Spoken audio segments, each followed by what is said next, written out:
7:29 in Trinidad and Tobago. Well, let's stay with teaching and university stuff, shall we? Because I suppose if you walk into a classroom one day and saw a robot as your teacher, one would think that you're trapped in some sort of Will Smith iRobot movie.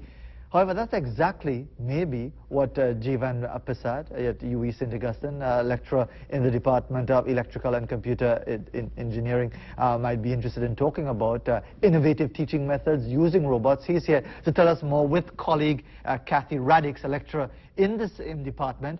I suppose another take to it would be that if you have a robot as your lecturer, then all are the same, because we have a lot of robots as students who show no initiative in anything. Don't want to be too harsh on too many students, but good morning to both of you. Good to have you here on the program. And by the way, we have what I would say would be the prototype of the robot here with us. So, Professor Prasad, tell us what is it that we have here that's on display? So this is a basic robot that we built for kids to actually learn about science and technology. Right. What we recognize is that in classrooms, we mostly have teachers who are lecturing to the class. So they're talking to you, they're telling you about science, math, and technology, or they have you reading a book. But the fascinating thing we found as Caribbean people is that a lot of our kids don't actually learn by listening to a teacher talk or reading a textbook. They actually learn by doing physical exercises. Yes. So how would this, because that's what I'm asking myself. Am I expecting, because this would be geared towards primary school students, this particular teaching tool that you're talking about? So we've been working with the Ministry of Education because one of the questions we had was, how do we get this into the classroom in a practical way? Right. So we've been training teachers, and we've also been working with them in terms of curriculum development. So this is actually part of the TechVoc curriculum at the Form 3 level. We're introducing it.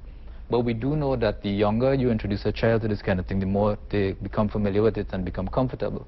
But we've gotten the buy-in to actually start at the Form 3 level. And Professor Radix, just give me your point of view as to how do you see the practicality of this? Because I'm trying to envision, in the absence of a teacher, would students stay focused while a machine is either talking or offering information or instructions and so on? Okay, well, there are several cases where people use robots as teaching tools. But in this case, we're looking at using the construction of a robot as a teaching activity. So that whilst I don't know if students would stay focused listening to a robot, there is research on that though. I'm quite certain that students would stay focused during the construction of a robot. There are several initiatives within the country now where people are using similar robotics kits to carry out activities with students. The challenge is taking that experience and putting it to the classroom. By the way, I like the t-shirts, robots in education. Very impressive. But we see internationally, especially in the Asian countries, Japan, South Korea, where robots are performing all sorts of different roles, kind of like the old Jetsons movie. I don't know if you all remember the Jetsons at all, with the robots running about the place and so on. But this particular item, this particular tool, is it something that is a step towards that sort of innovation are we talking about? Yes, one of the challenges we have is that we need to improve the capacity coming through the pipeline. We have a lot of students who would make that creative mindset that would help us to make robots that do all the Jetson-like things are being turned away from science and technology and maths because they believe it is hard, impossible, and they're having trouble relating it to real life. So what we found is that students who have exposure to hands-on activities learn that math is not an abstract thing. Math actually has consequence when you put it together. And so what we're trying to do with this initiative is we're trying to build capacity so that 10 years hence we can make a Jetson-like robot. Indeed. Maths and arithmetic certainly has consequence, because if you sometimes add up the West Indies scores, they don't add up to enough runs, and that's why we tend to lose every so often. But Jivan Prasad, because of all of the body of international research and development that would have been done on robots already, are you reinventing the wheel here? Is it something new? Is it something indigenous coming out of you? Just give us a sense of that. So to be clear, when we started this, we didn't want to prescribe a solution. We went to the children and teachers, we asked, how can we make science and math more friendly and enjoyable for you? We were really trying, and then when we brought the robots and they started to play with it, everything just changed. All of a sudden, you had robotic clubs and fun. So our first move actually was to try to get equipment. So we were like, listen, we've trained the teachers, we have everything set up in the schools, all we need now is the equipment, and that is actually proven to be the hardest thing. And there are several reasons. One is these things are actually quite expensive. Sure. They're about 300 US off the shelf, and then we have to import it and pay shipping and stuff. The second major problem is kids are playing with these things, kids are curious. You can't penalize a child for breaking them and wanting to see what's under the hood. But the thing is, when it's so expensive and they break it, we have no warranty in the Caribbean, and we don't know how to fix it. So the third challenge is that this thing actually needs a computer. And how many schools have a computer lab? And I think it's unreasonable to expect children, a parent with 3 children now, to have to get computers for everybody. Right. So we said, let's build something that's practical for the Caribbean. So this actually works with your smartphone. You don't need a computer to do it. You could just use your smartphone, and it's one amongst a group of children. But we figured that it's something that the kid could get easier access to. So they would use these paper templates. Yeah. And they would just take a photograph of whatever algorithm they did, and the smartphone would actually convert it into code and allow you to control the robot. So just so we can understand, because I think maybe some of our viewers might be asking themselves, what exactly does this thing do? Yes. So if is it something that a student will pick up and play with, or, yes. and so on? So just explain the practicality, the practical application of it. So they get basically a collection of components. They get motors, sensors. They could sense light, movement, and they could build this to do anything. So, for example, if they wanted it to open a door when somebody approached it, they would put a motion sensor, they would detect, and it would open.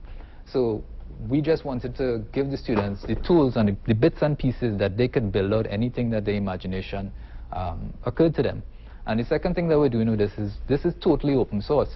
So if the child wants to understand how it works, they have access to that, because we think that they would want to do sensors that are different that we didn't think about. We think that they would actually start building these things, because we know our kids are really, really creative. So it's just that we just want to give them the chance. My vision for this is actually to make this so available that you could walk down a lane in Bagwansings and you could have your basket and fill in it with all of these parts to go home with mommy or daddy and build your new robot to your friends.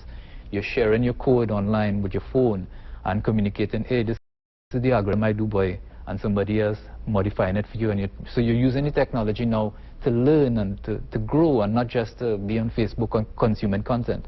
And yes, Professor, you want to I was just going to say, I think that one of the challenges we have is that subconsciously we teach children that we are consumers of technology and not creators of technology. Yes.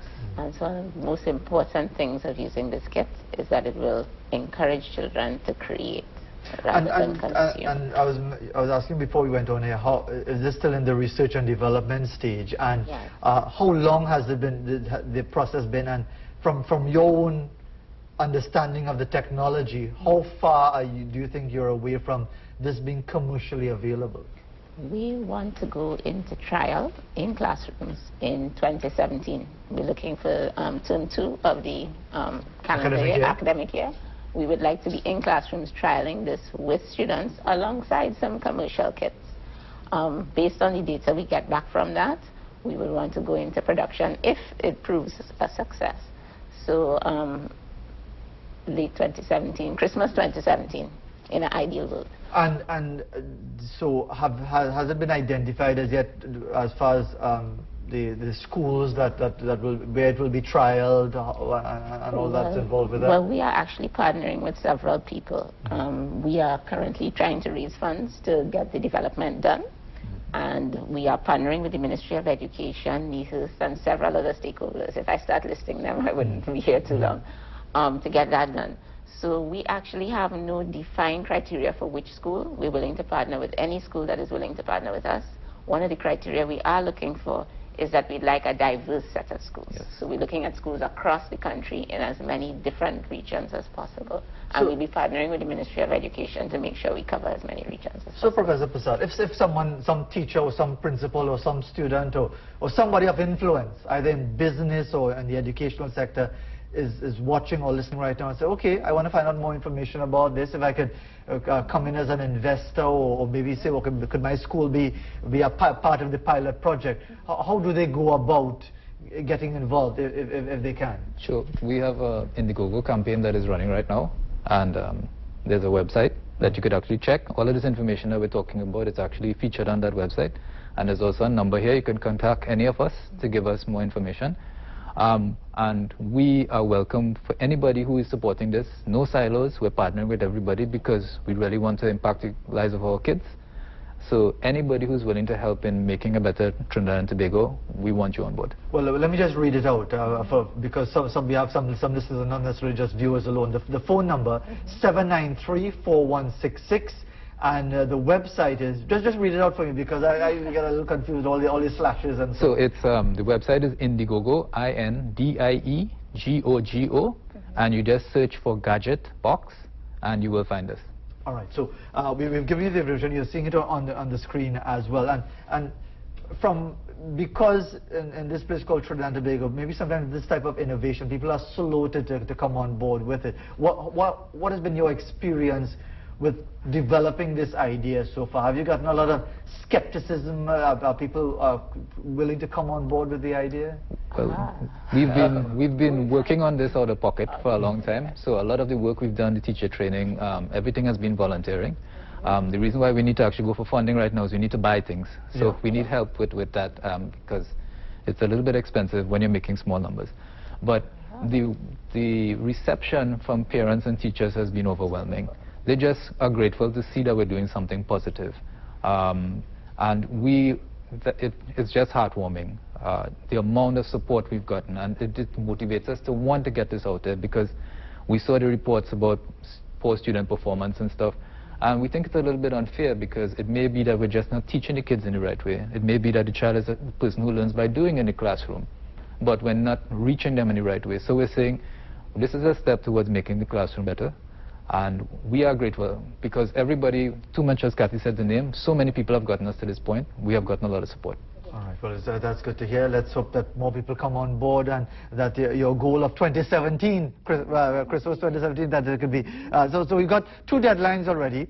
Khalifa Sinford says she's going to win 3 Olympic medals by Tokyo 2020, earlier this morning. And now we have 2 professors, or at least one of them, Kathy Radek's bold enough to say, well, by December 2017, this could be something that you could probably go to the nearest store, or whichever store it is, computer gadget store, to get one of them. So the robots are ready to take over. The invasion has begun, everybody. Go to the website, call the phone number, and get all the information so you can't say you were surprised when they started to take over the world. Jetsons Part 2 in Trinidad and Tobago. Thanks very much for joining us. And we'll take a quick break as we come towards 7:42 and continue right after that.